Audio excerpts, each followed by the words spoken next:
So I begin. Lina Bovardi, 1914-1992. So she died when she was 78 years old, and quite a remarkable Italian architect. And somehow I only think of, in terms of painting, of somehow similarly accomplished, but in South America, yet born in Europe, Remedios Varo, the great surrealist painter. But I found this expression, this description of her work, of Lina Bobardi's work, which are enticing. I love these words, an architecture of perfect imperfection. A very beautiful contradiction or paradox or oxymoron. Now, how would a perfect imperfection look like? I know that, um, in the Gothic times, there was accomplished often this kind of perfect imperfection. Or should we also say maybe imperfect? No, no, we cannot say imperfect perfections. Of those, we have so many. No, a perfect imperfection. Um, we'll discuss more about this when we review her works. So Lina Bobardi, born Aquilina Bo, was an Italian-born Brazilian modernist architect, a prolific architect and designer. Lina Bobardi devoted her working life, most of it spent in Brazil.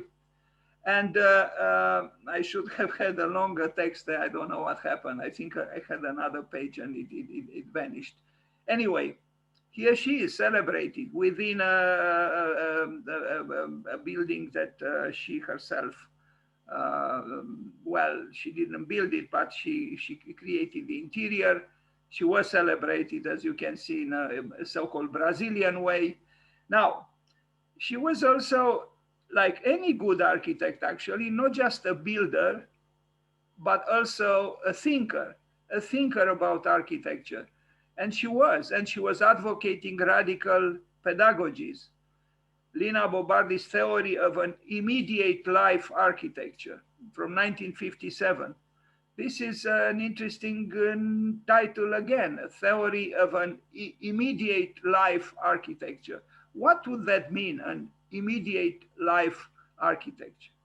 I imagine an architecture that responds to certain needs with a certain kind of urgency that is springing from the immediacy of life in a certain place. And it is connected to that, perfect imperfection that was mentioned earlier. Arch Daly is continuing our partnership with Radical Pedagogies. This is the text I pasted from Arch Daly, an ongoing multi-year collaborative research project led by Beatriz Colomina. Who is Beatriz Colomina? She is teaching the theory of architecture at Princeton, and she is married to Mark Wigley, who was the dean at Columbia University for many years after Bernard Tschumi left. So, okay, this Radical Pedagogies is a program led by this person, Beatriz Colomina. And so with a team of students of the School of Architecture at Princeton, you see, presenting a series of paradigmatic cases in architectural education. In this fourth example of radical pedagogies in Latin America, by the way, Beatriz Colomina is from Spain. Vanessa Crossman, PhD candidate in the history and theory of architecture at Princeton, presents Lina Bobardi's application for a chair at the Faculty of Architecture and Urban Studies at the University of Sao Paulo. Well, she didn't get a chair. Although the application was rejected by the faculty commission, of course it was rejected, because in my opinion, Lina Bobardi was a black sheep, and black sheep have difficulties. It is as if the gods are challenging the most precious sheep and even times, humiliates them. But the genuine black sheep continues the fight. Although the application was rejected by the faculty commission, I mean, how come, it's unbelievable, actually. That's why Frank Lloyd Wright didn't participate in competitions. He said, how am I going to allow a mediocre committee to decide if my project is good or not? And so he didn't participate. He also didn't have to because he had so many commissions. Anyway, the submitted essay still is a singular source of new ideas for architectural education. This is the book, and it was republished, I think, recently by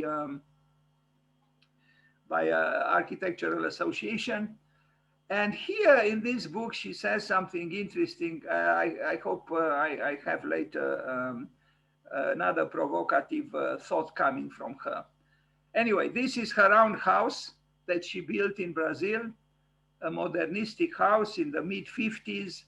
It wasn't very common, for this kind, and certainly not for a woman architect, but she was an excellent architect, and maybe it's not even necessary to say a woman architect. She was an architect. The theory of an immediate life architecture, I guess this picture does say something. Look at the positioning of her hands. And the smallness of that object on her hand. There is something, of some kind of a guru here, or yogin, or a magician, and a certain tenderness in the way she uses her hands, a gracefulness, I would say, if I'm not idealizing too much. And look at her face also. I think this is a person who knew about suffering, that she arrived at a certain wisdom, and the maturity that she arrived at is reflected in her work, but her work doesn't banish the joy that a child has when losing himself or herself in his or her play. You'll see what I'm talking about. The Glass House, 1951, which was, you saw already a picture, Bardi's residence. Maybe seen from today, doesn't look so impressive, but her architecture doesn't have that flamboyance that shocks you at first. There is a certain modesty, but there is also audacity, and I would even say that she had the audacity of modesty. I know it sounds oxymoronic, but I think true audacity could also be modest, at least sometimes. There were audacious people in the history of culture that were not modest, but there were others who were. Anyway, so this is her own house from 70 years old is this house, approximately. In the context of the forest, I don't know if Amazonian forest or not, but a forest in South America, in Brazil, such a house was probably striking. Brazil had other important architects, as you know. Oscar Niemeyer is just one of them. But she was, an immigrant coming from Italy, a single woman. At the beginning, when she arrived, I think she was married, but then something happened. I'm not very familiar with the biographical details of her life. And it's not them that they matter, it's the work.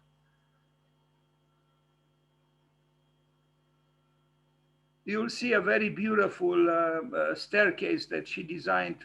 She just designed that, and even here I see a concern with a stair. Now this one maybe is not too spectacular. We have seen many kinds of stairs, but it's interesting, kind of the idea to access the building from underneath it, but underneath it not being a parking or a garage, but simply, an empty space below the building.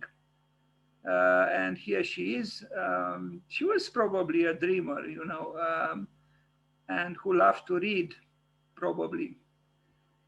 Okay, now it is a foundation or a museum there. And we see here in the foreground on the left corner a chair by Charles Eames. Charles and Ray Eames. I don't know if his wife also contributed to this chair, but it's a famous chair in the field of furniture design. And again, you know, this kind of building now doesn't strike us as being exceptional, but at that time probably had, you know, had something to say that was a little bit different.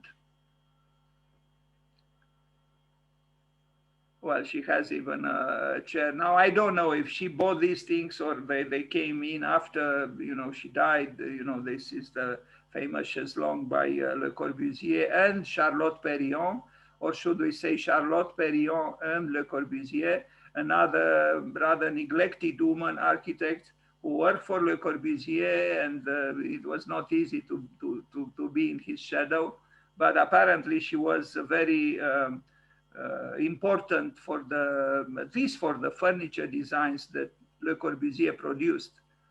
And we see the architects or the tourists in general flocking underneath the building by Lina Bovardi, some of them tired, some of them not. But the tree, as beautiful as ever and as beautiful as everywhere. We need badly trees, and they will save our lives, actually, if we take good care of them and stop cutting them down, producing paper. Ah, by the way, yesterday I found out something very interesting. I never thought of it, but apparently some people already talk about digital ecology. We are advised to stop or reduce the number of emails we send, like, you know, so-called unnecessary emails where we just send a simple thank you.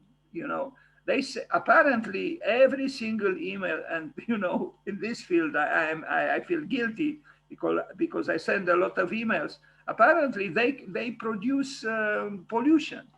You know, it's not, the digital world is not as uh,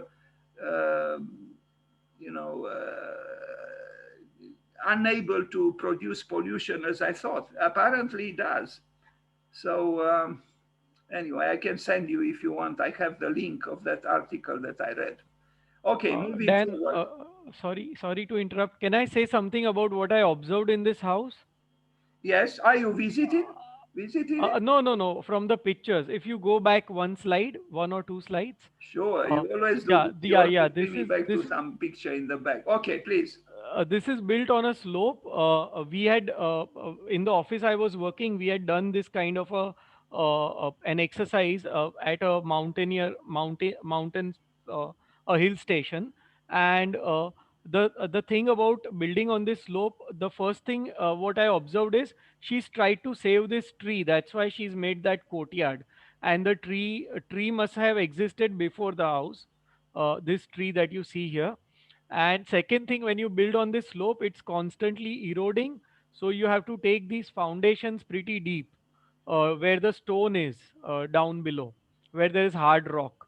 And even La Turret is built on a slope, and they usually leave place so that the water can flow through the ground floor. So that's what I observed in this house. Yeah, Well, thanks. thank you, Vatsal. But there are many buildings on a sloping land that are not elevated from the land at all, from Tadawando, and I know many examples of terraced buildings that are not elevated from the earth, and they are on a sloping land. Anyway, as for saving the tree, yes, of course, that's why she did it. In fact, the tree becomes, in a way, the heart of the building because it's you know, rather centrally located within the plan. And so she says something she could have she could have built probably left or right, you know, aside from the tree. She chose to assume the tree, and I think. You know, a tree grounds a building, you know, emotionally, conceptually, spiritually. I know a little bit about this because I did some works in this way myself. And yeah, the tree is the tree of life after all. Okay, so sorry for this picture. What can we say? The kitchen is the kitchen. It's not the smallest building in the world, as you can see.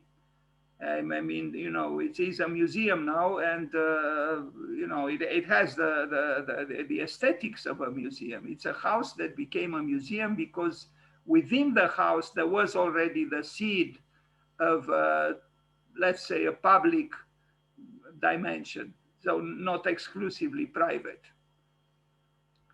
Now, at that time, she was already, I mean, Villa Savoie was built. There were the aesthetics of the pilotis, the slender column supporting a building that is above the ground. It was already more than in the air. It was. What I like about this tree is that you can see its roots. It's like in Angkor Wat I don't know if this is common in Brazil in that area or not, but it's very impressive. You can only have reverence for this tree. Well, we should have reverence for any tree. And this is her working desk with a large encyclopedia at the bottom. And I actually think I know that encyclopedia. I think I had one volume of that encyclopedia. It was published in Argentina, but I could be wrong. Anyway, it does seem she loved books. I mean, those are, I believe, her books. Now, Bovardi studio in 1986, you will see a transformation. So the house was built in the early 50s, but in 1986, this was her studio. And I love this studio even more, in fact, more, because it's primitive, it's simple, it's atavistic, it's archaic, it's archetypal. And you see the picture in the lower left, bottom left, she seems to work at a computer there. Now, maybe that computer is a Mac Plus or Mac 512, which I had myself, the earliest personal computer. I don't know if she bought it from Salvation Army as I did with $50, but a very small, tiny computer. She was alone, you can tell this was her office, but you'll see her library. I hope I have another picture, larger picture with the library. I like this building, I think it's more Brazilian than the previous one. In that one, you see the influence of the international style, you see the influence of whatever was happening in Europe, around that time and earlier. But here, it's the paradigmatic, hut that transcends, mundanity and, contemporary influences. It's something primal. It's too bad I don't have, maybe later on I will have a better picture with her library there. Here she is in a chair she designed, and there are such pictures. Yes, I thought so. I had this picture. There are similar pictures with Charlotte Perriand sitting or laying on a chair that she actually designed in good measure for Le Corbusier. That strange man who probably even had a certain slight form of misogynism, because he tortured Charlotte Perriand. He refused to hire her at first. When she made the application to work in his office, he said, no, we don't accept people who do or like embroideries. Then she invited him to an exhibition with her furniture in Paris. And after he saw the exhibition, he hired her. Then later on also, it was a tension between her, so to speak. So I guess it's the typical tension between the masculine principle and the feminine principle. And maybe Lina Bovardi also, sometimes encountered similar difficulties. Here she is, working at a computer, maybe learning the ABC of computation, or as I do, or infecting the air with emails saying thank you or who knows what. But look at the books, they are stacked. This is a woman who loved to read. This is a woman who loved to know. This is a woman who would have been present at our Zoom meetings if she was alive and knew about them. As opposed to I come back to my pain. The thousands of people and students I sent invitations to every single day, uselessly. Here it is, you know. What I love about her work is that it's not a work that is, you know, self-referential and self-conscious. It's not narcissistic. It's a, it's a building, you know, which almost says, I don't know who made me.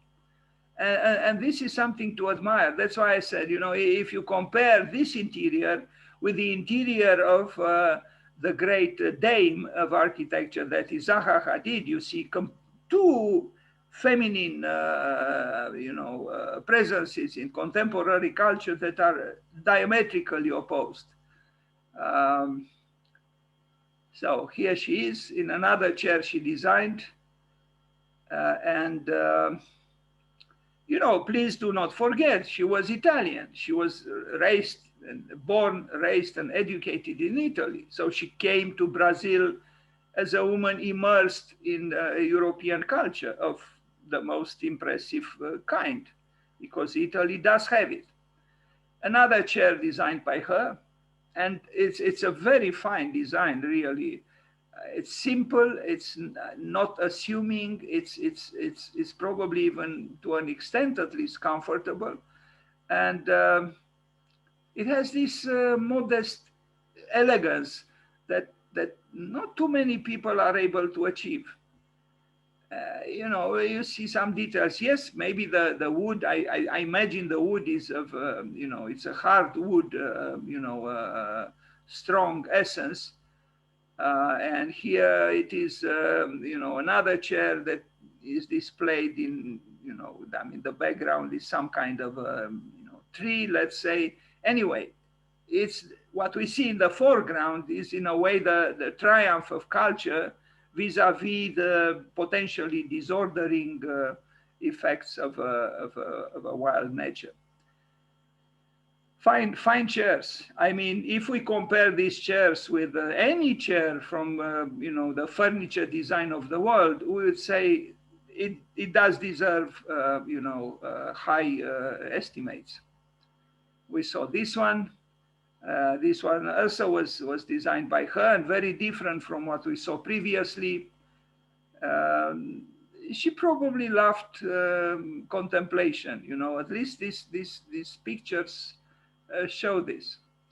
Now, this is a sugar mill converted to a craft museum in Bahia in Brazil in 1959. Here, I'm not very sure what she did. It was an early work, but maybe I prepared this material 1 or 2 years ago, and I forgot what I said when I arrived here.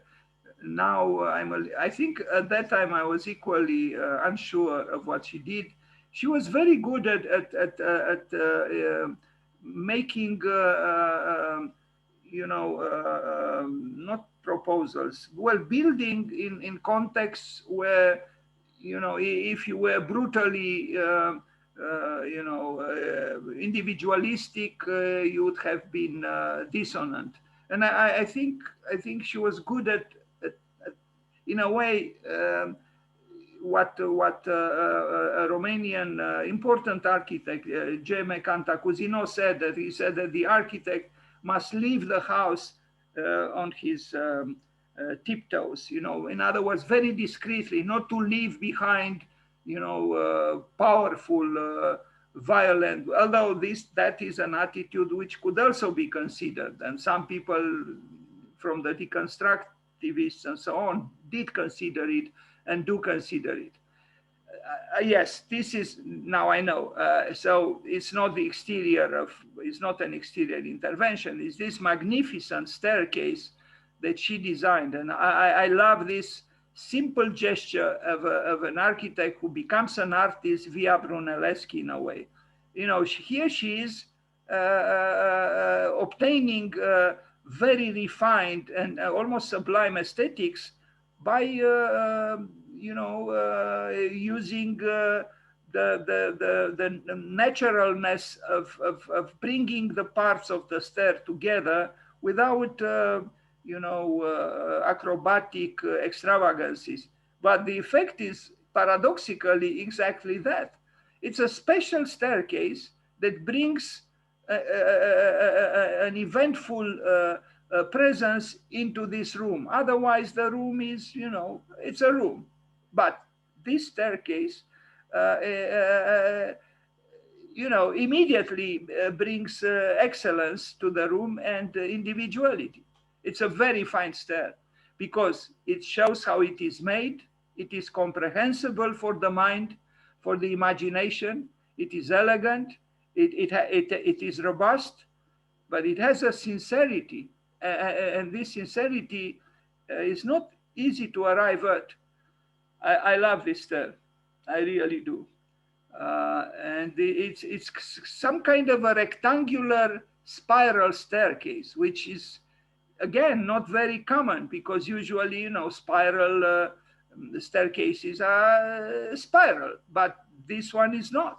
I mean, it is, but it's made of rectangular fragmentations, and I think it's an excellent work. It is sculptural, it functions, it's elegant, it's robust, it's everything. And this is architecture. This is what an architect is supposed to do. I remember Jeannie Gang when she started her activity in Chicago. She also built a stair in the flat where she was living, renting an apartment. Somehow this stair makes me think of that stair. Now I will say something because she wrote to me a while ago saying that, telling me that Lina Bovardi will be born on the 5th of December. And I knew. And so I did send her a message that today we'll talk about Lina Bovardi, but someone who runs 4 architecture offices in the world now doesn't have so much time as I do. She has an office in Chicago, an office in New York, an office in San Francisco, and an office in Paris. And she builds. Okay, but look at this staircase by Lina Bovardi.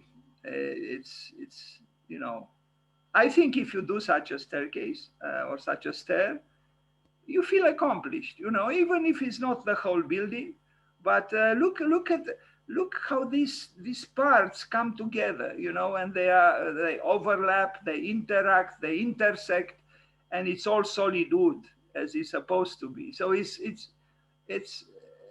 I don't know. I think it's very rewarding. She's a builder here, but she's also an artist, just like Brunelleschi. You could say, well, don't compare Lina Bovardi with Brunelleschi. Brunelleschi did a dome, Santa Maria del Fiore, and here we have just a little staircase. No, it's about quality. It's not about quantity, and it's also about ingenuity. And you see the plan, if you can see it. Again, just here maybe we could say an architectural object, although I like to avoid generally the word object when I talk about architecture, because I think architecture is beyond being an object. But maybe in this case it's a stair, a wooden stair, but it does everything to the room.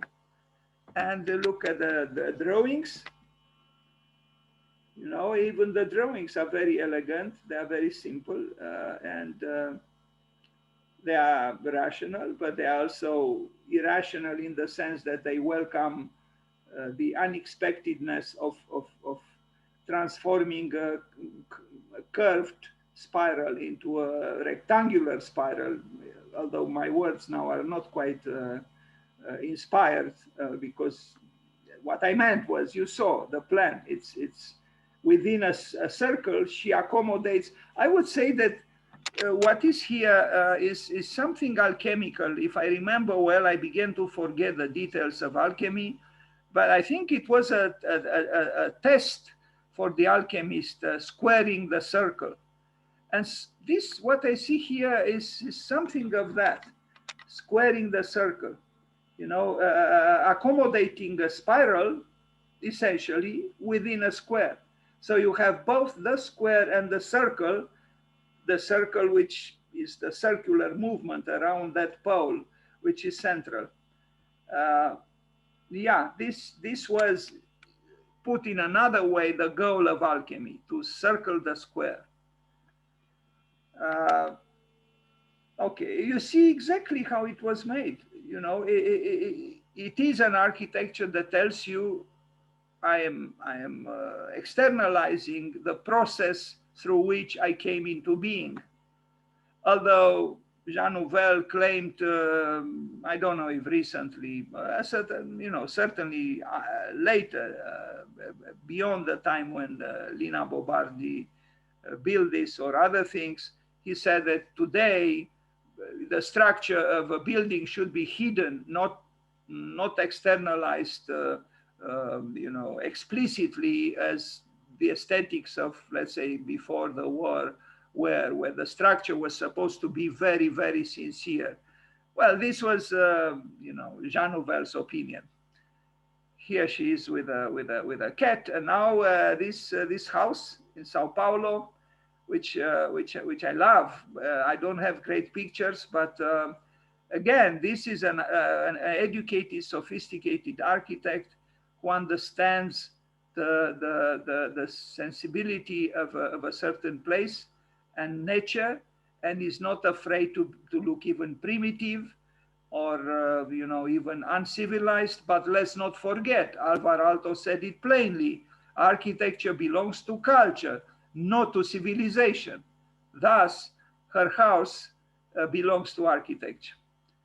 Here she is on a building site.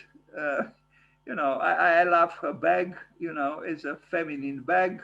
Is an urban bag.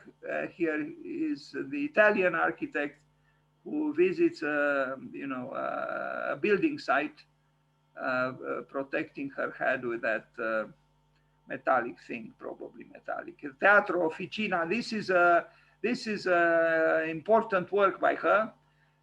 I mean, look, this is the space. Somehow this makes me think of the liturgical space at La Tourette by Le Corbusier, although this is not a church. But it impressed me, that space, very much at La Tourette. In fact, more than Ronchamp and more than Saint-Pierre de Firminy-Vert.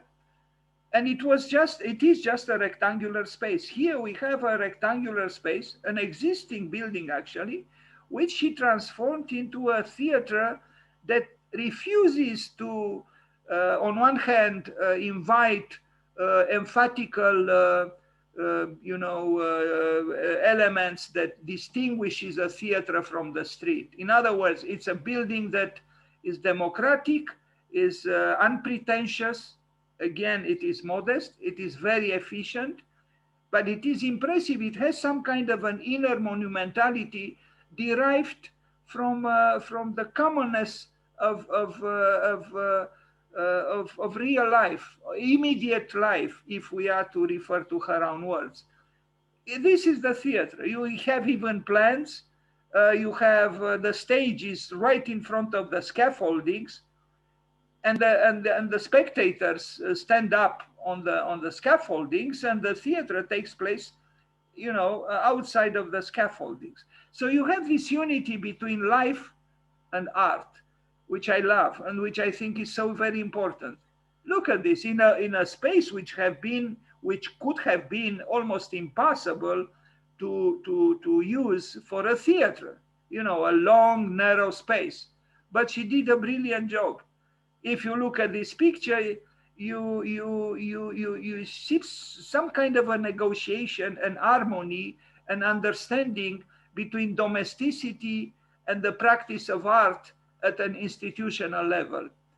Excellent work. And unpretentious, and again, you know, the tree or the green. And it's here we could say what Le Corbusier said, although maybe he didn't always respect himself in his own work: life is always right in the end. Here we could say there was an architect here, there was design, there was intention, there was the willfulness of the creator, but in the end, life had the upper hand. And it should be like this. Life should have the upper hand, and together with life, the tree, nature, the green. Great. You know, You could pass by this building and say, well, you know, just another building, but it's not. It's not within, inside. It's the real thing. If I was an actor, I would love to play, to perform in such a space. And if I was a spectator in her theater, I would have loved it, I'm sure. So, you know, you can do architecture in all kinds of circumstances if your heart is there, and if your inspiration is there, if you have the modesty to listen. It's about listening to what a place whispers to you. And look, just a scaffolding, you know, a banal scaffolding, but it does the job. And what else can we say? I mean, even the dog seems to be at home. You know, it is said that if a dog is quiet and enjoy himself or itself in a certain space, it's because the dog feels at home in that space. And I think dogs have a strong intuition, stronger than human beings. Good work. And you'll see other works. Because what we see here is an architecture that almost eats up its own tail, turns against itself. You know, it's an architecture that becomes a vehicle or a medium through which life asserts itself. And I almost said herself, because perhaps life is feminine, is not masculine, and is not even neutral. And look at the spectators. It's a world of spectators, you know, and the play is proletarian, you know. It makes me think of since we'll talk about Chernikhov, it makes me think of the cultural effervescence in Russia and Soviet Union at the beginning of the 20th century, where art was willing to come down to the streets and engage the streets together with Mayakovsky. You know, we need this kind of art, which is democratic, which is not a business, which is certainly not an industry like in Hollywood. We need this kind of art. And life could be great, even at the time of the pandemic, probably. Because here you see between the actors and the spectators is a unity. It is as if they are all a family, as they should be. So architecture does have an impact on people. You know, whatever Peter Zumthor might say that, you know, he lost a long time ago the idea that architecture can save the world. It's not true. If you think in this way, Mr. Zumthor, why do you keep building? You see, I talked about domesticity and architecture. Well, there you have a sofa, a table, an armchair, other chairs. Bringing domesticity within the theater, bringing closer art and life. And this is always very, very positive, I think. It's her spirit. It is her spirit being open, not aggressive, not tutoring, not placed on a pedestal. In fact, you know, the architect almost disappears. And exactly then, when the architect almost disappears, something magical happens. You'll see another work. Again, the paradigmatic tree has its symbolical and concrete. Now I'm informed that your internet connection is unstable. This doesn't encourage me to continue without trepidation. Now, this is another important building by her, quite important, where she again became this democratic architect who is able to negotiate towards a hybrid architecture between various parts that seem to be, difficult to bring together. You know, what do we have here? A beach. We have concrete buildings. We have these highly poetical openings into the concrete wall. We have these bridges which are magnificently diagonal. It's great. This is, in my opinion, this is major architecture. And look at Look at the simplicity and the beauty at the openings in the concrete. You know, the opening is irregular, is you know, it seems almost undesigned, but then there is the designed part which you know, slides in front of the opening. And I mean, just here it is poetry, the poetry of architecture. We are looking at the poetry of architecture. And the interior has also you know, a certain kind of aesthetics that some might consider brutalistic, and it's a thrust, it's a sincere architecture. It's an architecture that is not pedantically mimicking anything.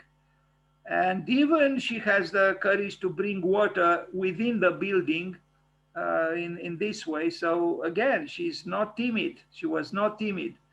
And these ballerinas, I imagine that's what they are.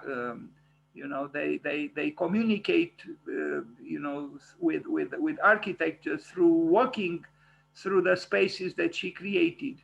No, architecture does have an effect on life and on people. And it is just the hypocrisy of certain spoiled architects that says, I lost my belief that architecture can save the world. No, if you lost that belief, stop building, Mr. Zumthor.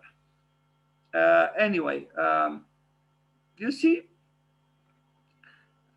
it is poetry. It is also, you know, architectural. It is an architectural manifesto in a way. You know, it's look at these bifurcations. You know, and I don't know. I'm trying to explain the unexplainable, perhaps, in rational terms. It's a very good building. Bravo, Lina Bovardi.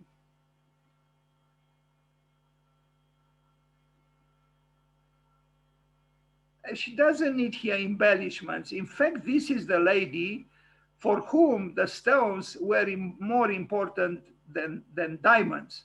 And her architecture shows it. Indeed, the stones are more important than the diamonds. Unfortunately, people admire much more the diamonds. Why? Because they are glittering, you know, they are expensive, they are emanating riches and richness. No, the stone in its gravity and its grayness has a value that needs to be observed. And I think Lina Bovardi was right. So here it is, you know, an architecture that without pretensions asserts itself in a very convincing way. Sorry for this plan. I don't know if I have another picture, but you see you have better eyes than I do. You kind of see what is happening there. I should have made it a little larger. Ah, here it is. Very nice plan. It really is.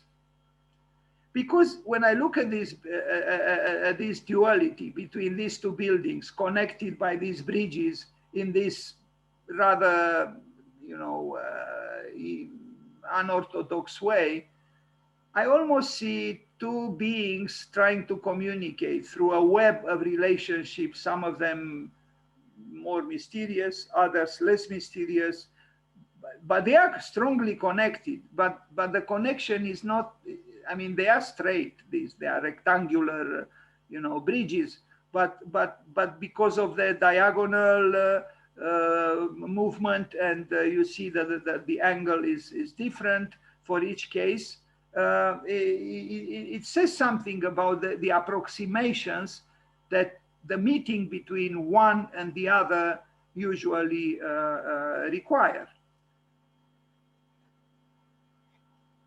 Very simple plan, but she managed to do with simple means something that stands out. And you know, it seems indeed that before the pandemic, well, many years before the pandemic, people enjoyed being there. Again, she was this contemplative in residence, if I can call her so, this contemplative in her own residence, this solitary woman, she knew something about public life and togetherness and democracy. And this is what I see here. Bravo to her. She also knew something, I think, about the meeting between nature and architecture. You know, we have the water, but then we have the skilled sinuosities of her design, and we have the reflections of the ceiling and the you know, the source of light in the ceiling, and it's fine. It's very fine. And this is a drawing. I usually start with drawings by architects. And sorry again about the resolution of this drawing. It is a beautiful drawing. This drawing I will show to any student of architecture and any architect, because it is a proof that a true architect doesn't say no to anything. Not to the insects, not to the spider, not to what, I don't know what strange animal they at the bottom in the foreground. And you would say this is the drawing of a child, you know, an irresponsible child. No, this is the drawing of one of the most important architects of modernity, Lina Bovardi. But is an architect who understood that in order to be creative, you have to be childlike. Look here, the drawing. Can you imagine? I mean, you know, what architect would draw like this? Really, it is a lesson in diversity, a lesson in ingenuity, the lesson in modesty, the lesson in understanding that we, the humans, are a part of a larger ecosystem, if I am to call it so. And we are not, you know, many people think that, including Alvar Aalto, whom I admire, all architecture is built for the humans, for men. But why the presence of all these non-humans here on the drawing of Lina Bovardi? Interesting drawing. You know, I could look at it for a long time and wonder why she thought of this. And here, of course, towards the left bottom corner is Arachne, my heroine, the one who won the battle with Athena when they competed about the best tapestry, and she was transformed into a spider by Athena, who was envious of her work. And I believe if we could come back to the road not taken, that is the road of the spider, would be great. Even for architecture, because it would be some kind of a return to weaving, because what else is the spider but an emblem of weaving? And anyway, about Arachne, I keep talking sometimes, and I will continue to talk. And maybe Lina Bovardi knew something about Arachne too, because you see, the spider is there for all to see, kind of you know, in the foreground. So I don't know why she ornated this drawing with these non-human entities or beings. No, I should call them beings. Sorry. This is another beautiful chair by her. I mean, look at this. You know, it's modest. I actually see her when I look at this drawing. It is true, a good chair is in many ways a self-portrait of its maker, of its designer, of its author, of its architect. Look how it was made. Very simply. You know, you just bring those pieces together and you get the chair. And the chair is solid and it functions very well. And it's probably done not in a complicated way, although I see the certain wood, you know, solid wood. Anyway, you see the building here again that we just saw, which is an important creation by her. And here she is, you know, thinking about maybe what she did. Anyway, I love these bifurcations. I love dualities in general. I confess. Maybe I have a you know, schismatic nature myself. It's possible. But unfortunately, as a balance, you know, my zodiacal sign is the balance. So of course, I like dualities, you know, and the two roads continuously open in front of me, and I don't know which one to take. Anyway. But Stephen Hall, for example, he welcomed the doubts in architecture, which was admirable because very few architects would talk about doubting or doubts in architecture. Stephen Hall had the courage to do so, and bravo to him. And you know, where you have that kind of bifurcation, the doubts inevitably visit you, except especially if you are born under the so-called balance zodiacal sign, which should be called actually imbalance. It's great. I mean, I look at this picture and it's, you see, you can do great architecture with very simple means, actually.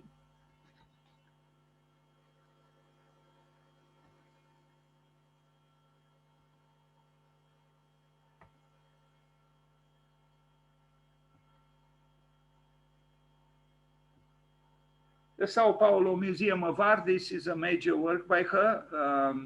You know, it's MASP.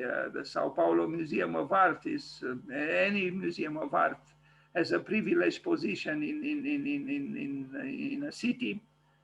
It's robust. It's courageous. Is maybe doesn't look so spectacular, but again, we see the social function of architecture. Look what is happening here. It is something here that is happening that is not happening underneath L'Unité d'Habitation by Le Corbusier. Here is a public dimension, you know, also the height of the ceiling or of the slab above the people, and it is a public space. It's a place that belongs to the public domain. This is a so-called conceptual, you know, drawing. Again, very simple, actually, you know, but you know, she brought modernity to Sao Paulo in a very vigorous and legitimate way. You see the section again, the prism of the actual museum is supported by those, you know, pillars that are very, very strong. And essentially, you know, it is supported just here, the whole building. So what is underneath is you know, an invitation to the city to gather there. And the redness, you see, she likes to bring redness into her projects. Why? Because redness represent energy, represent passion, represent love, represent blood, represent activism. And this is also done sometimes by Odile Deck, for example, you know, the rebellious French architect. And of course, there are others. There is an obsession with redness, lots of it in Bernard Tschumi and other architects. But color is important, you know. And if she would have made all of this just white, it would have been symbolically less significant and chromatically or aesthetically also less satisfying.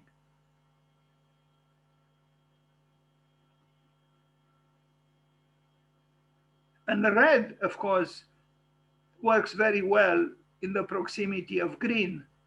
Why? Because they are dialectically opposed.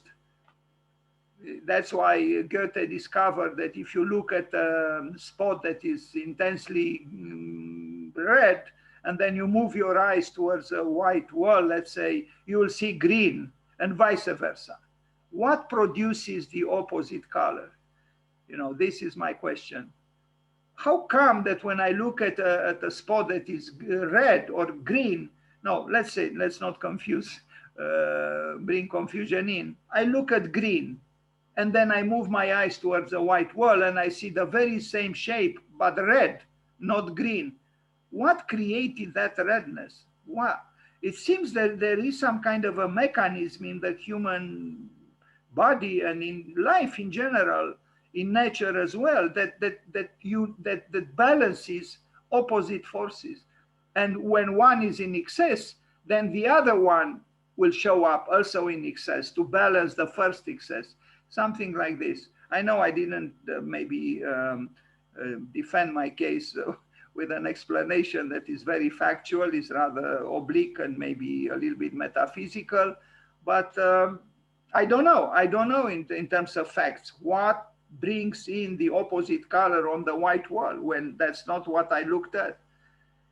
Anyway, again, democracy, democratical architecture underneath a museum, and it's a market, and why not? You know, in the Middle Ages, you had a market in front of the cathedral, and maybe sometimes they even entered the cathedral. Here we have a market, a food market underneath the museum, life and art together, as they should be.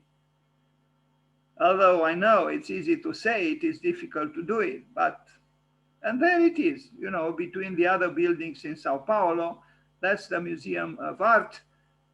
Not a demanding building, not it is a courageous building, it is an asserting building, but not beyond certain limits. It still has, I would say, a lack of flamboyance, which is the quality of her work.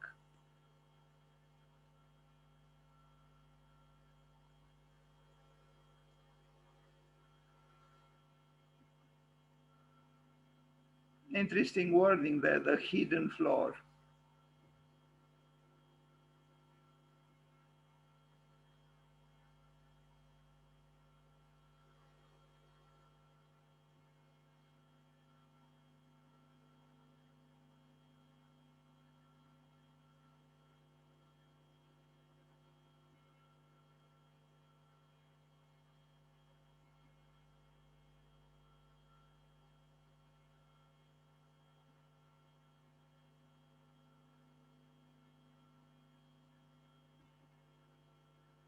Look again at this drawing, you know, it's pure joy, you know, it's so unintending to impress. It's the drawing of a child in a way, you know. It's not a rendering, you know, it's not a commercial rendering. It's the very opposite. The higher force here is actually life. She doesn't try to sell anything here. Stones against diamonds. I told you about this. Yes, we should reflect about this very wording, stones against diamonds. I think her intuitions were very deep, that stones, those stones that Le Corbusier thought that made the cathedrals white at the beginning, those stones, in my opinion, were actually gray, not white. This was wishful thinking from Le Corbusier, that the cathedrals at the beginning were white. I doubt it. I think they were gray, because stone is gray. You know, you try to find white stones. There are some white stones, but I believe the cathedrals were not white, Monsieur Le Corbusier, were actually gray. And because the stone was gray. And that gray stone is much admired, it seems, by Lina Bovardi. And I admire Lina Bovardi for admiring the gray stones and placing them against the narcissistic diamonds that everybody loves. So this collection of essays is the first ever English anthology of her writings. It includes texts written when she was still living in Italy, as well as later contributions to a number of Brazilian newspapers, journals, and magazines. An acute critic and a creative thinker. Again, we should say this was a builder, but this builder was also an acute critic and a creative thinker. This is very important. We cannot just have an architect who, banishes the critical dimension of the mind. No, you have to have it and to assume it, and she did. Bovardi proposes a series of new parameters for design thinking and practice, such as the notions of historical present, great, roughness, great, and tolerance to imperfection, great again. Presented collectively, her texts present a wealth of inspirational thoughts articulated in a refreshingly simple, straightforward fashion. Let's talk a little bit about the three of them. Historical present. What does that mean? It is my opinion that through history, lived history, the true so-called past doesn't pass. It is continuously present in the present. Because a past that passed is not relevant. In fact, I don't even know if it existed. A true relevant so-called past doesn't pass. That's why she talks about the historical present. It is a past that didn't pass. In other words, it is still present. Roughness. Maybe it is worth remembering that Zaha Hadid said that she was looking for an architecture that was vital, raw, and earthy. Well, I would say that Zaha Hadid never really arrived at a raw architecture, R-A-W, and at an earthy architecture. But Lina Bovardi did. Roughness, between roughness or rough and raw is not a long distance. In essence, it was about the same thing. Roughness, meaning truthfulness, meaning sincerity, and then tolerance to imperfection. But roughness also connects with the gray stones. You would not think of the diamonds as being rough. The stone, the gray stone is, but the gray stone represents different kind of values than the spoiled diamond. The tolerance to imperfection, again, very nice. How many architects understand the value of imperfection? Of course, it depends what kind of imperfection. Once I invented a word, I noticed that if you replace the first letter of the word architecture, in other words, A, with ERR, which means to err, to error, to create errors, you obtain architecture instead of architecture. So ERR and so on, texture. Architecture is an architecture exactly tolerant to imperfection, exactly attempting or arriving without attempting at that perfect imperfection. I love all three of these: historical present, roughness, and tolerance to imperfection. And here she is, and here she is, and here it is I think this book was published by Architectural Association. I am not sure, but probably it can be found on the web to be purchased. Stones Against Diamonds, Lina Bovardi. Okay, some drawings for chairs and other objects, it seems. No, for that chair we saw her sitting on, and here she is almost always alone and contemplating, it seems. Again, the book. Now, Santa Maria dos Anjos Chapel, it's a chapel, beautifully simple and modest, In order to have access to the above or the below or the divine or God, you can use whatever name you want to use.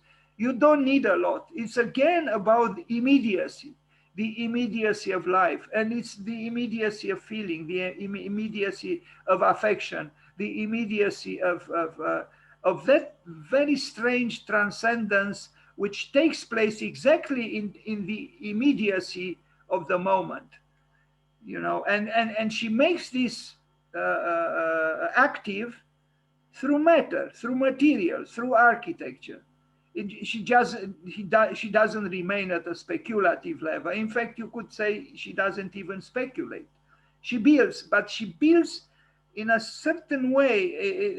I don't know very well how to explain. You will see a picture from the inside. This is a building that could have been very easily, considered unworthy really of stopping by or looking at even, but it's not so. I think it's a very nice building. And in fact, I would oppose it. Now, sorry, this is a chapel, but I saw today a picture with a black museum that Alvaro Siza built in China. And I have to say, if I compare this building with a building of the important architect that Alvaro Siza is, I would say that Lina Bovardi is better, because a certain level of affection, of not affection, a certain level of how to put it, maybe even of pretending appears in the latest work by Alvaro Siza, while Lina Bovardi doesn't pretend anything here. Look at the plan, and here you have the churchman talking from this place. You could call this the altar, or anyway, there are just two windows here. The building, you enter diagonally, and maybe true religion is some kind of a diagonal in the context of life. And otherwise, you see here at the bottom the cardinal points. The direction of entering the building is the classical one, the conventional one. You enter from the west and you go to the east. But this is southwest and this is northeast. A very interesting little structure that I like very much. A little chapel in the woods. It's as it should be. And look at the priest in front of his chapel or church, we could even say. It's a small church. You have monumentality here of the most discreet kind, if you could accept such an oxymoronic way of putting it. Monumentality in a discrete monumentality. Yeah, I think that's what it is here, discrete monumentality. And even if the building was not repainted or not even taken care of, it still has the dignity which the architect had. I like this building very much. Anyway, here it is. Is not pretending anything. It's almost an architecture, the volume 0 of architecture, the one that Louis Kahn searched for. It's right here, the volume 0 of architecture. Here she is, I don't know where, doing something with her own hands, just like Maya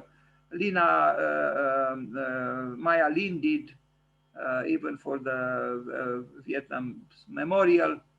Lina Bovardi's Valeria Cirelli's house, built very few years after Lina's glass house, a very solid house in comparison to the glass. We saw some pictures of this one. I come back to it. It's very similar to the chapel that we just saw. A very fine building. Could you say it is traditional? Could you say it is modern? Could you say there is more traditionalism than innovation? These differences disappear.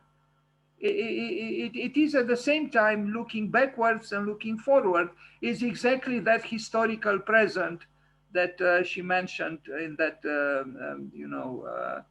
very inspired triad.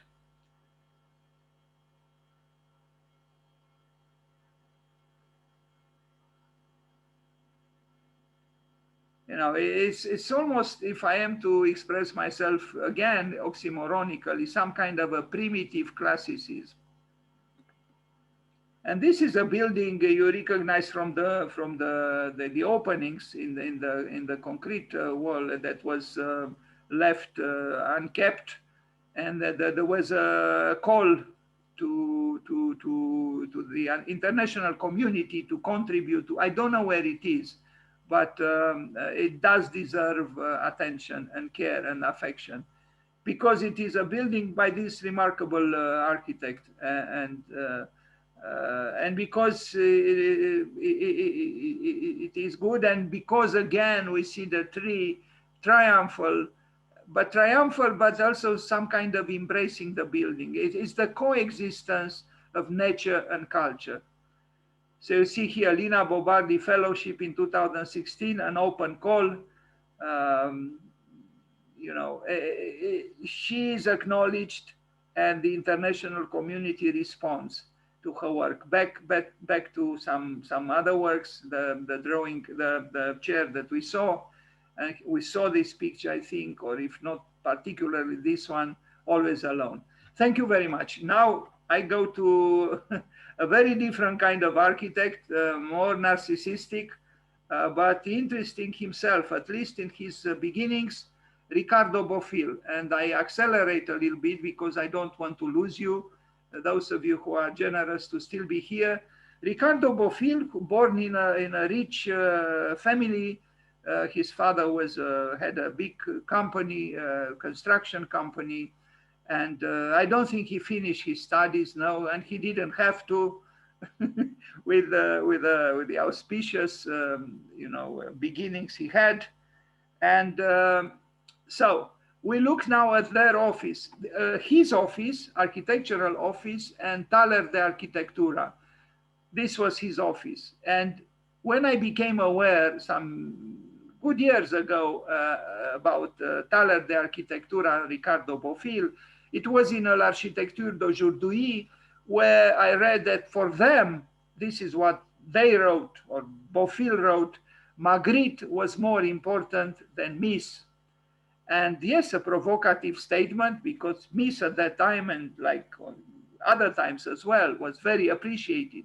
But to take a surrealist painter and state that is more important than a famous, modern architect, this statement coming from architects or an architect was provoking. This was an old factory that they transformed, and I think they transformed brilliantly. I would love to live and work in such a place. I don't have this occasion, and I will never have, most surely, but I'm happy to see that some people did. Taller de Arquitectura and Ricardo Bofill, near Barcelona.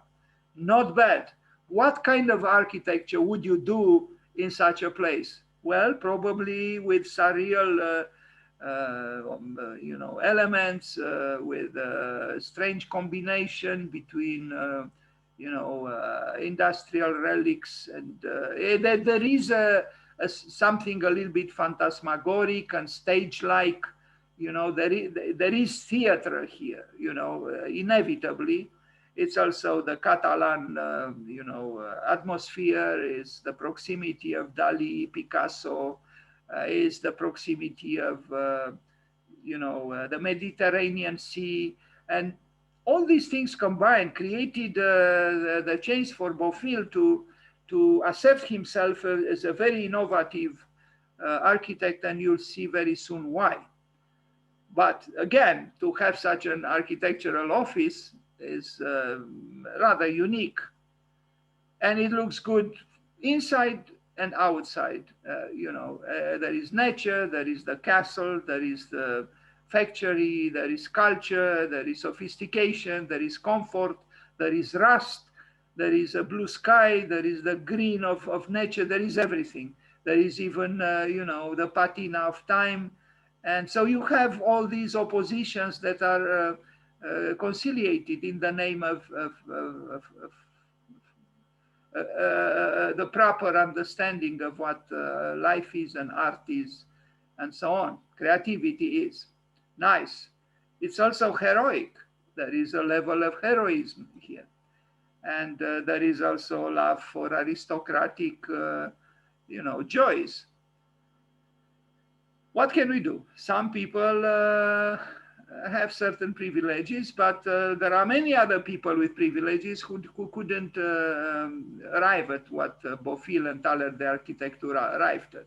Again, try to imagine what kind of architecture you do here if you lived and worked or worked in such a place. Also, having no fear of the passage of time, of ruins. well, they didn't do the buildings here. They just, accommodated the existing industrial site and building for what they wanted to achieve. But it says something about the options and the climate from which they generated what they did, and we'll arrive very soon there.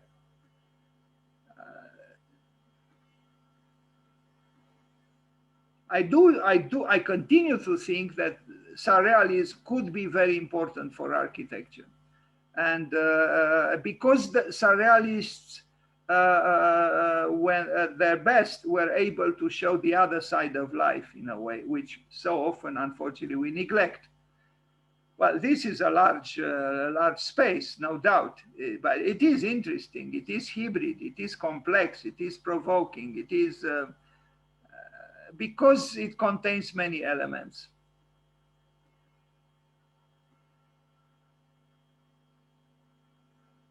And you don't quite know, is nature taking over architecture, or is architecture taking over nature?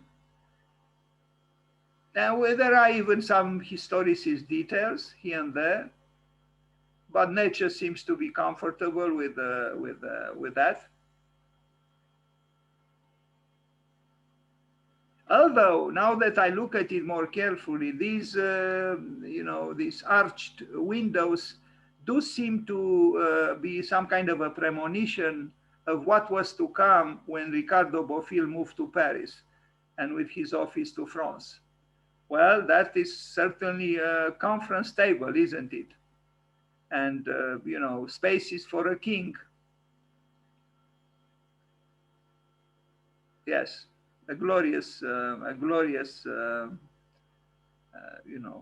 interior where, yeah, you are, I think it's only natural not to be too modest if you are, just compare this office with a little hut where Lina Bovardi lived and worked, in the 80s. An incredible difference, isn't it? Anyway, that's how the building was before, and, they invited nature and they did well. Okay, Mr. Bofill, please allow us to move on without becoming excessively envious of you, which is not easy. Look at the section. And, these things here, the functionalists would say, why were they kept? They have no function. Well, there is a function of the non-functional. I would say that even a non-functional should be allowed to manifest itself sometimes, because life also has elements which cannot be made legitimate through excessive reasoning or through, attributing to them easily describable functions. It's fine. The surreal could insert itself into the real, and it should be sometimes and in a certain way welcomed and embraced. Great pictures. This is not the architectural office of anyone. It's true, it's not.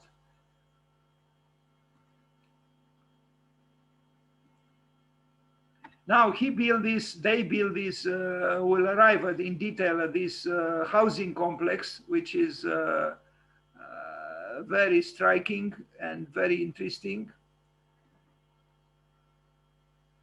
But before we arrive, we can look at this apartment building in Barcelona, which I think is very nice. It makes me a little bit think of Coderch, Antoni Coderch, about whom a few days ago, a Portuguese architect, a friend of ours here on Zoom, talked.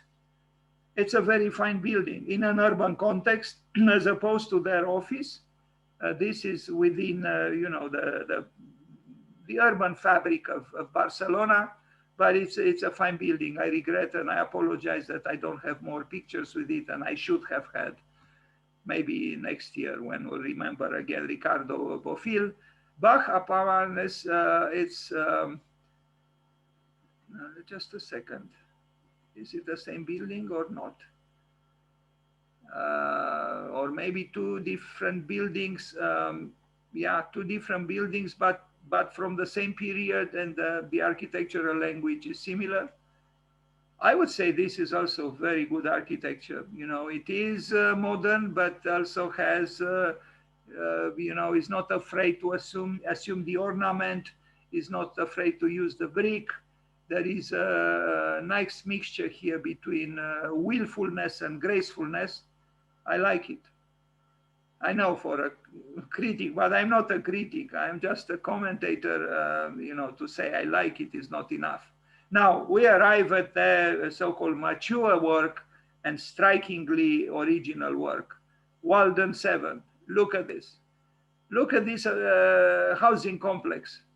You know, built not far away from their offices. In fact, you see, if we can call them offices, maybe the word is not quite appropriate, in the foreground.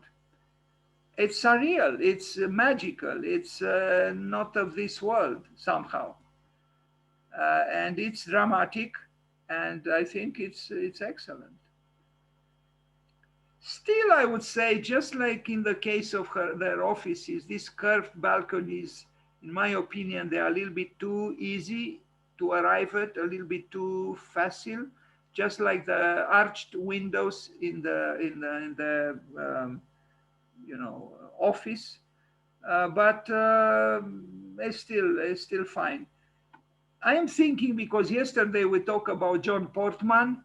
Here we have the visceral atrium, the vertical cave, as I talked about in the case of John Portman. These two are also some kind of vertical caves within you know, the twin buildings. Very interesting work. They assumed the labyrinth, and at that time this was almost unique or rare, because, you know, around that time people didn't yet assume the difficulties of the labyrinth, but they did. And maybe they did because for them Marguerite was more important than Miss van der Rohe. Look what is going on here. It could be considered disorienting, but disorientation is actually not always something bad. You know, you get lost in this labyrinth only to emerge triumphant in a better way afterwards, if you survive the ordeal. And you could survive the ordeal, because the ordeal actually, although it's an ordeal that seems to be you know, disorienting, is actually structured and ordered by a team of architects. And some think that this is what architecture is, to bring order into chaos, or although the deconstructivists thought almost the opposite, that to bring disorder into chaos, into order. By the way of this, you know, it should be mentioned that the word cosmos means order in Greek.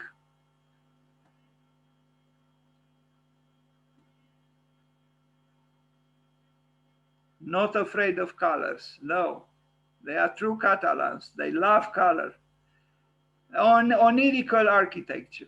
That's what it means without knowing the Catalan language, but it is an onirical architecture. And here are students of architecture. I like to imagine contemplating the building in the vertical cave.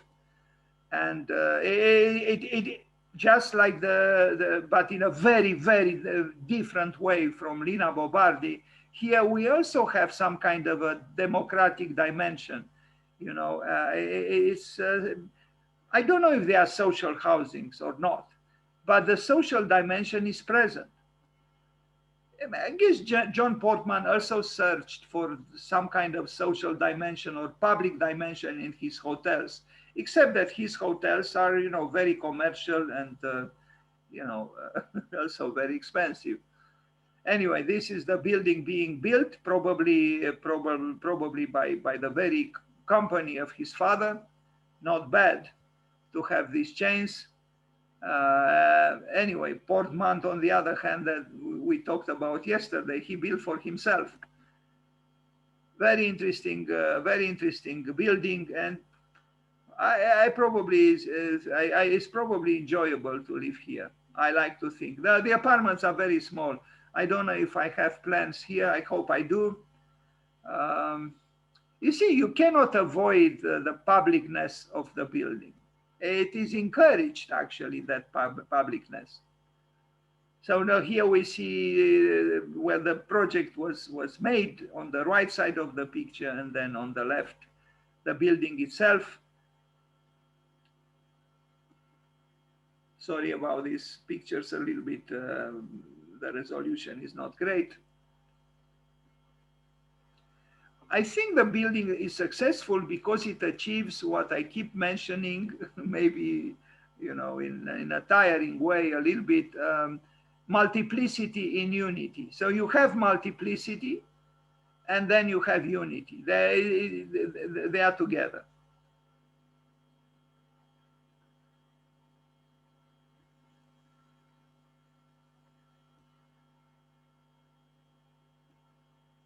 I accelerate a little bit because we still have a lot to see. But what can we do? We are talking about very prolific architects. Too bad you can't see very well, but I will send you both the recordings, and if you want even the PowerPoint presentation, or if you are interested, you can study these plans.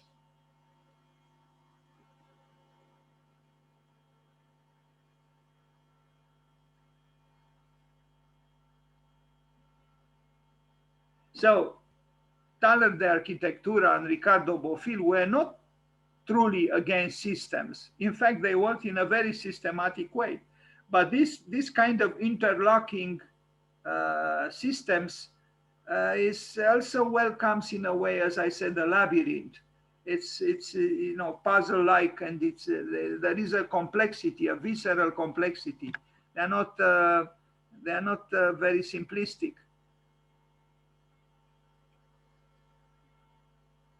I mean, look what's going on here, Strangely now, it's a coincidence. Yesterday we talked about John Portman and this round dish, if there is such a word, balconies remind me of the elevators of John Portman. And yeah, you can see here the vertical waves, the stomach of the building in a way, the abdomen of the building, the vertical cave. Interesting project. There is complexity, but there is also simplicity. And you see the plans. The horizontal level of the apartment is actually not, it is fragmented itself. That could be considered by some people as being uncomfortable. I don't know. I never visited such an apartment, but it's an interesting idea. These are very modest apartments. They are. You look, but also very innovative and very unconventional. Very interesting.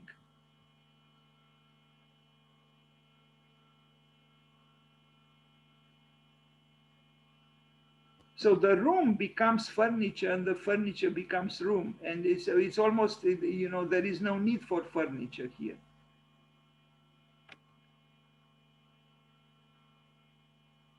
The drawings seem to be a little bit influenced by the great master, Le Corbusier.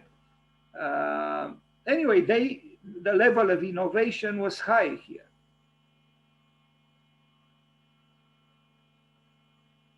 And again, the social concerns were and are important. The public dimension, the democracy of architecture, that is not to be ignored. Now, another housing complex, Kafka's Castle in Barcelona. Look at this. Even the name, Kafka's Castle, of course, it refers to a phantasmagoric, assemblage of architectures. It refers to the labyrinth. It refers to getting lost. It refers to this conglomerate of various parts that together form a whole, which could be disorienting, interesting. Kafka's Castle. Bringing in literature, bringing in, even, literature that is at first appears to be, although the word castle is there in Kafka's novel, but you wouldn't really think of building an architecture that is Kafka's castle, but Thaler de Architectura did. And so this is also an attempt to bring literature into architecture and to bring other fields into architecture. As Wolf Prick said, if you only think of architecture, you'll only create architecture. But when you welcome other disciplines in the substance of what you are doing in architecture, then you amplify the reverberations here, and not only cultural. And I think this is important. And you also have a chance to unite the physicality of the building with a certain level of what I might call, maybe not very profoundly, the metaphysics of architecture. And again, we have this interlocking system interlocking systems that create this disorienting labyrinth-like, but also this richness. There is a richness here. And in a way, it's a metaphor for what we are. We are individuals, but we also interact with others in this way. And so there is an interplay here that could appear sometimes disorienting, could be disorienting, but yet it uses geometry in the case of his buildings. And there is a system that could be described even in rational terms. The architecture that is generated is almost contemporaneous with a housing complex built by Moshe Safdie in Montreal. But here there is more than in that project, because there is also history in a way, and literature, and the reference to Kafka is important. And there is something else besides what Moshe Safdie did in Montreal.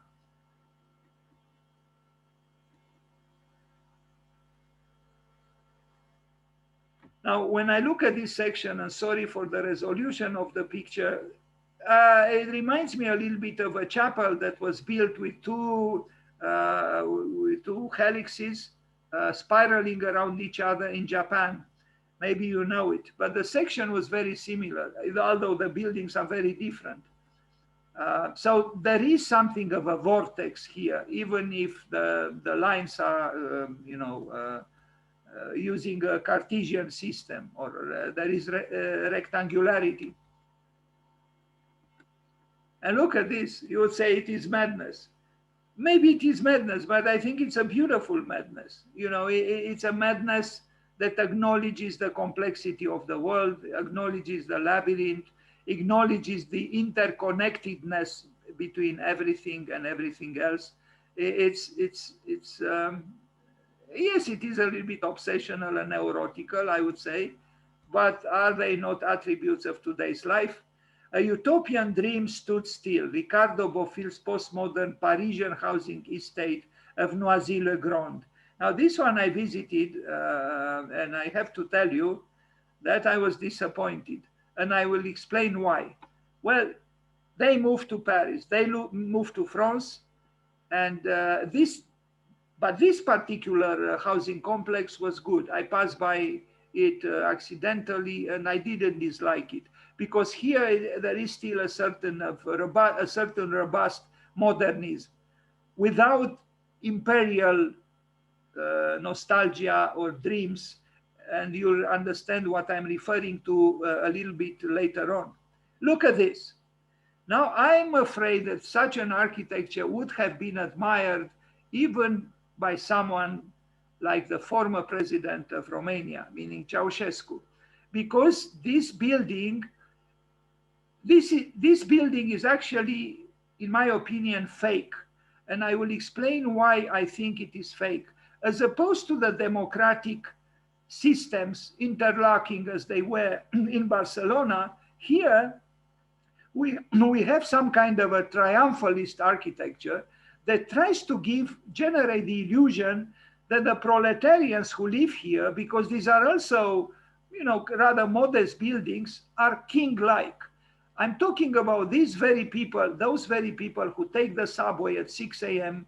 or 5 a.m. to go to work and return after 5 or so, exhausted, and whose wages are small. And they enter these buildings that you would say are meant for emperors. So in my opinion, here, Bofill and his team betrayed the healthy modernism and democracy that they arrived at in their earlier works.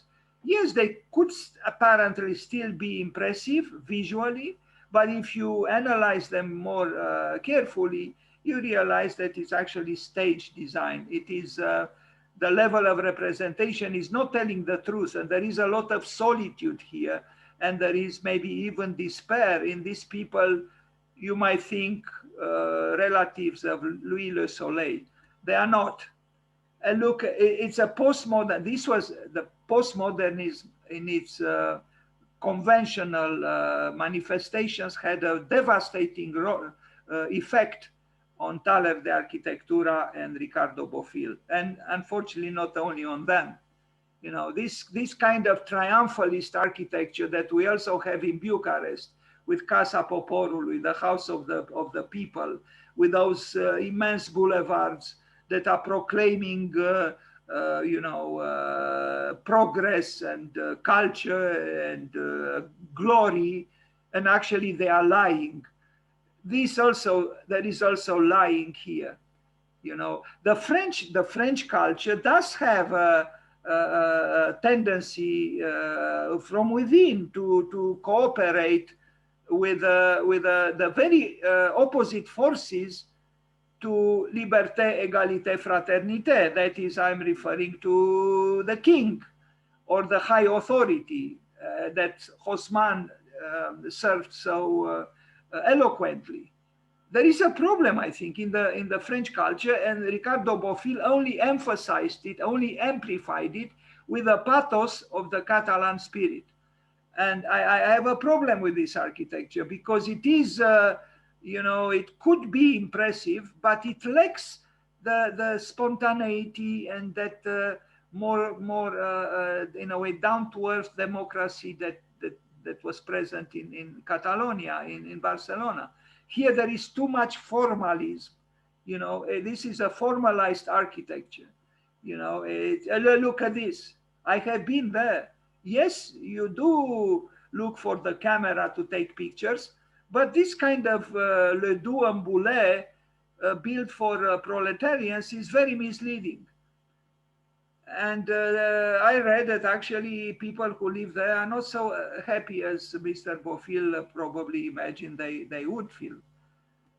Anyway, I mean, a certain intuition was correct that France does have a relationship with authority, with a king, with the empire.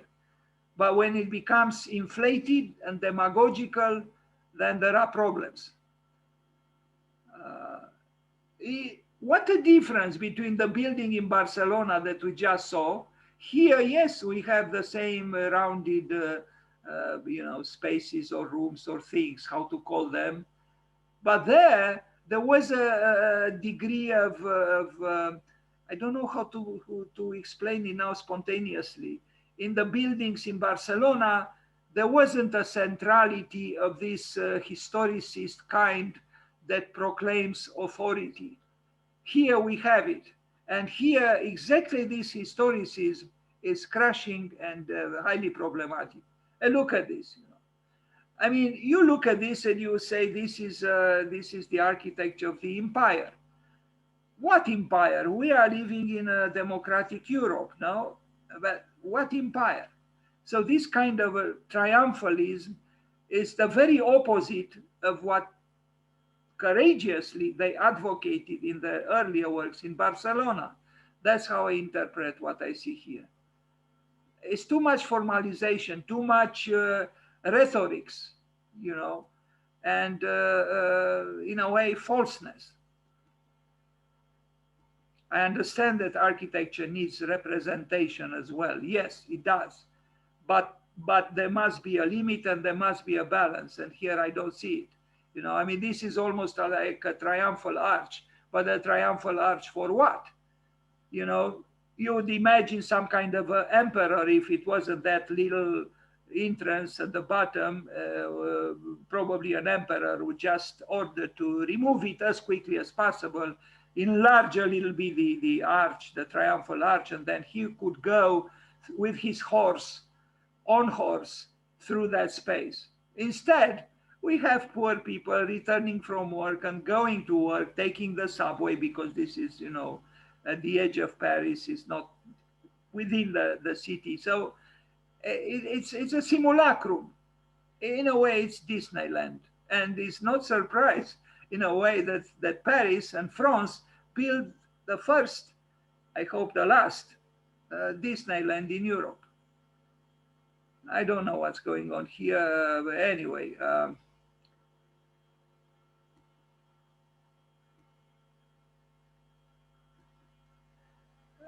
This has some interesting, you'll see, Les Arcades du Lac, Le Viaduc is interesting because it is on water, but again, you think that this is an architecture built for the generals of the army Napoleon used to conquer, I don't know what distant lands. No, it's for those people who take the subway. You see a solitary retired man there looking at the melodrama of the building. Yes, the building is, kind of interesting, but it has a nostalgia for something else, not for égalité, fraternité, liberté, and révolution. Here we see in a strange way the rebuilding of the Bastille. Well, it is on water, and France has beautiful, love affairs with lakes and, water, thanks to André Le Nôtre, and but again, that architecture was meant for kings and queens, and not for poor proletarians who take the subway. But I mean, I don't dislike it. It's just that I think its level of truth is not the highest. Les Arcades du Lac is an apartment building. The project is located in whatever Montigny-le-Bretonneux. And here again, this is not the courtyard of a king, it's not. It's very misleading. I think Ricardo Bofill chose wrongly, first to settle in France, and second to do this kind of architecture. There is a lot of difference between what they did in Barcelona and what they did here. And they can still be stunning. It's true, but what is stunning is not always what is good, in my opinion. Yes, the effects of postmodernism on architecture. I mean, you look at those columns, and you think you are connected with history, with the past. But then you look at the people here, and they are not living in this triumphalist past. They return from work with their heads lowered, and the kid is, I don't know, dreaming of what. I wonder what the kid feels and thinks, living in this complex. Postmodernism in Paris, well, near Paris. Le Temple du Lac, I don't know. Maybe there is luxe and maybe there is calm, but I don't know if there is volupté. It still is, I was referring to the three words used by Charles Baudelaire here in his poem L'Invitation du Voyage. This is an architecture where voluptuousness doesn't really exist, because it's a stiff architecture. You know, voluptuousness in a geometrized, in a geometrical way was manifest in Barcelona, but not here. This is nostalgia, yes, for an age when there was a king and a certain kind of, you know, explicit order. I don't know. Yes, you can still take interesting pictures, but look at this man. This is the emperor. You know, the retired man with a small pension. You know, contemplating the end of life, reflected in the lake. Solitude. And this is not Le Petit Trianon. You know, we are not at Versailles. Anyway, I regret Ricardo Bofill and Taller de Arquitectura left Barcelona. Okay, we move forward. We are still in the field of rhetorical apartment buildings. Here you see another example, you know, you wonder.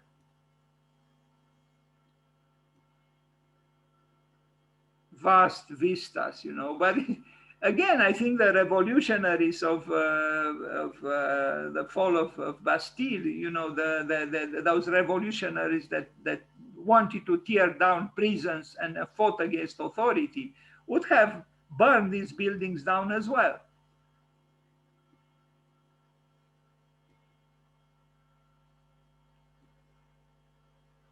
The victory of Samothrace. Well, you know, I don't know. As you can see, she turns her back to the building designed by Bofill. Antigone district. This is a classicist. This is a classicist site plan, isn't it? You know, what are we having here? You know, this is the plaza in front of the Vatican, or what is going on here? You know, this. Didn't I say that it's stiff? Yes, it's stiff and it's rigid. It's a historicist stiffness. That's what it is. Sad, because they had talent and they had something to say, but the move to France, I don't know. It's surprising. It is surprising to me that they were not aware. It's true, postmodernism again. Even if you see what Ken Gokuma did in during the postmodern times, you would be shocked. It had a devastating effect on architecture, what we usually call postmodernism. That is the reference. Look at this tower in Chicago. You know, this is what a tower needs at the top, really, Mr. Bofill. I mean, come on. And at the bottom also. It's very sad. Well, it was built in the city of Louis Sullivan and Frank Lloyd Wright. One of the more colorful figures in architectural history was 15th century Florentine financier Giovanni Rucellai, the third richest man in Florence. He was the money behind Leon Battista Alberti's designs for the Palazzo Rucellai and the facade of Santa Maria Novella. But he also was behind one of my favorite maxims. This is a quotation from Bofill. Men have two roles. The first is to procreate, and the second is to build. And man builds to honor God and to bring glory to his city and his family. Finally, you know, he thinks that men have the first function is to procreate, should we say pre-create, and the second is to build. What about to unbuild and allow nature to bring some more oxygen in the world because it's much, much, much needed?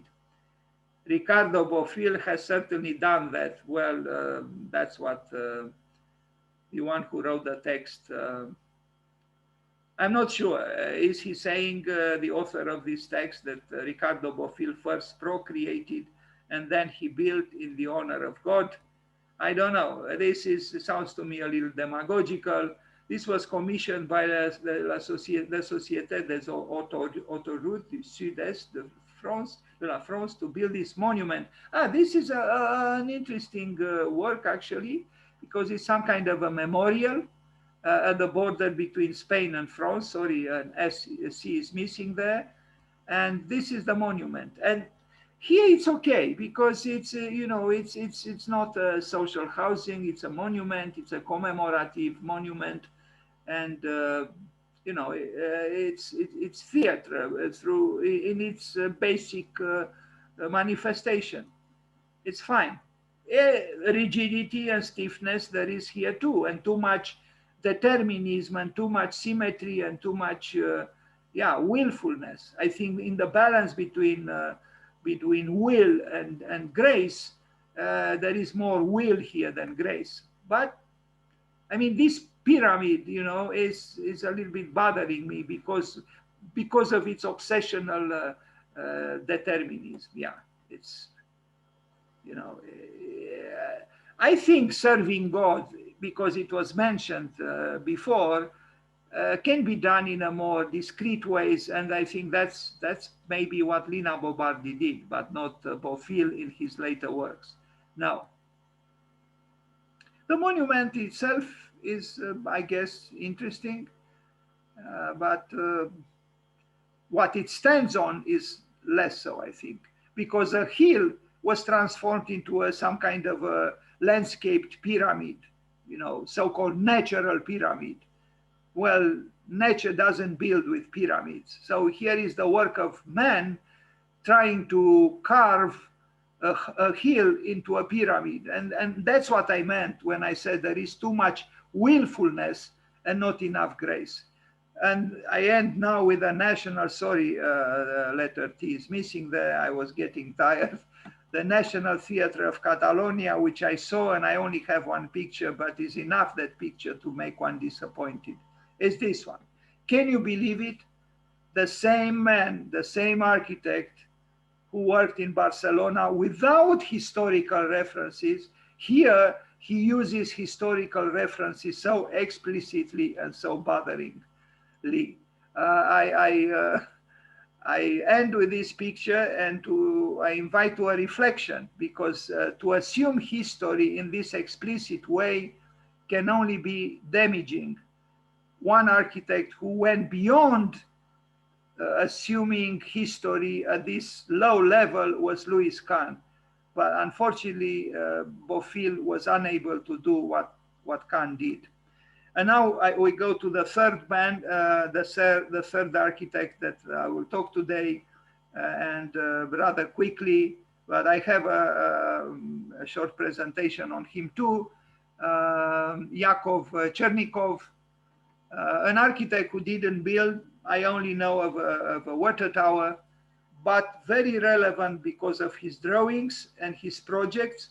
And he was compared, but we'll arrive at that text, to being, Russian Piranesi. So, Yakov Georgievich Chernikhov, born, anyway, there are two dates there because of the two different systems in numbering the months and the days and so on, the old one and the new one. He was born on the 5th of December in the old system, I think. Was a constructivist architect and graphic designer. His books on architectural design, published in Leningrad between 1927 and 1933, are amongst the most innovative texts and illustrations of their time. I learned, as I said, about Chernikhov from Bernard Tschumi, who mentioned him with admiration in a lecture I attended. And then I began to search a little bit about him. Produced some 17,000 drawings and projects and was dubbed the Soviet Piranesi. On August 2006, it was announced that some hundreds of Chernikhov's drawings, with an estimated value of $1,300,000, had gone missing from the Russian State Archive. Some 274 have been recovered in Russia and abroad. Now, how exactly they value drawings in money, I do not know, and I don't want to know. Anyway, it's not important. I'll show you some drawings by Chernikhov, who was could be considered a Russian constructivist. It was during those tumultuous years in Soviet Union where he produced these works that not always avoided the past. And you will see but they were searching for a new architecture, for the new man. And it was an, these are, in a way, fantastical visions or drawings. He was not the only one who did this. There were other very important presences in art and architecture in Soviet Union then who did the same thing. They just allow their artistic id, so to speak, to assert itself, to express itself through visions for a new kind of architecture. And some of these drawings are still very inspirational. They are futuristic, they are outgoing, they do represent some kind of a new rebirth, a rebirth in human affairs, in culture, in art, in architecture. They are fantasies in good measure, but they are fantasies that are have a certain level of validity even for us today, although we don't believe any longer in in the lights of the progress as much as they did then. Anyway, on the other hand, there is the immersion of Chernikhov in the culture of his own country and even the spirituality of his own country.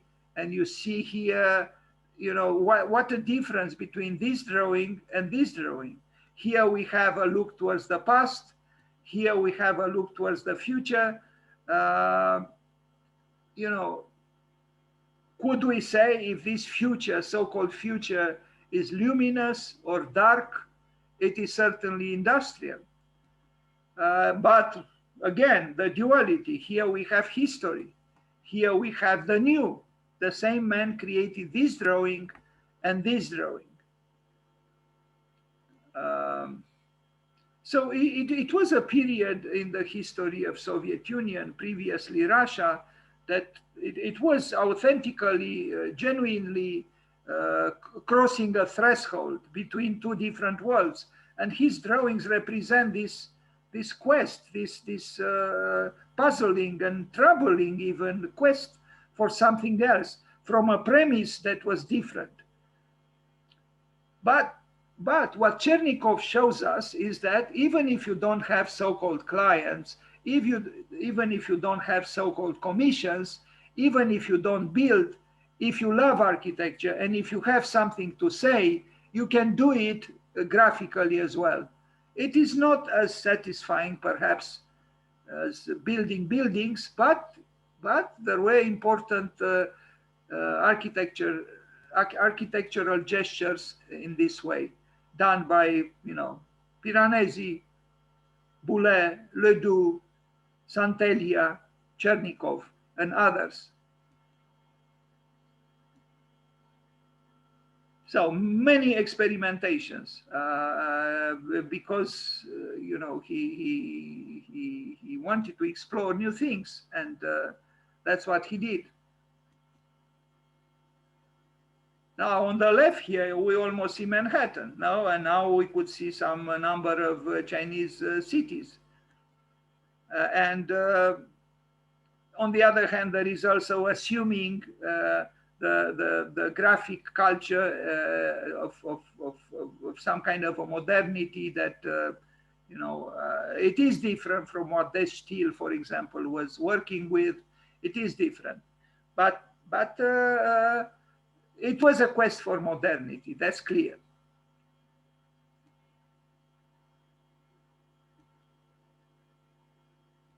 Yakov Chernikhov. You can unleash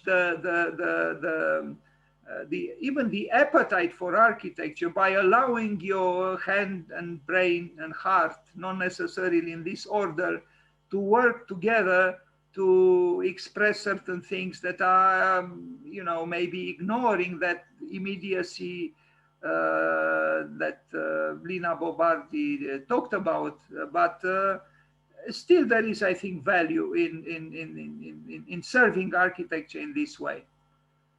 Now, this looks to be, to me, a little bit more Piranesian, but mostly because of the atmosphere. Otherwise, you know, that the ruins are not so explicit as in Piranesi's work.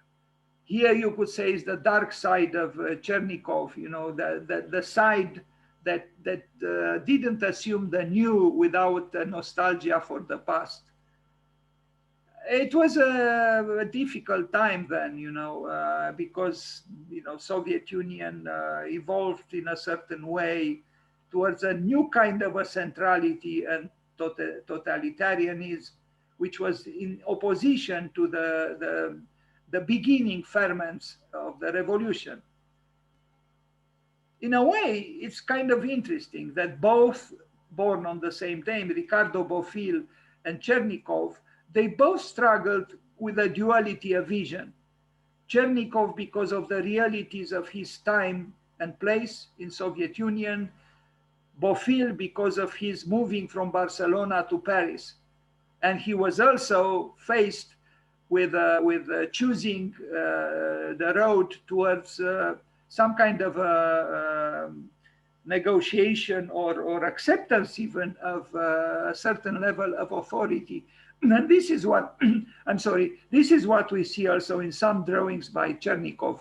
They seem to be a little bit reactionary, although other drawings manifest freedom of vision, which is different. But here, you know, certainly not. Anyway.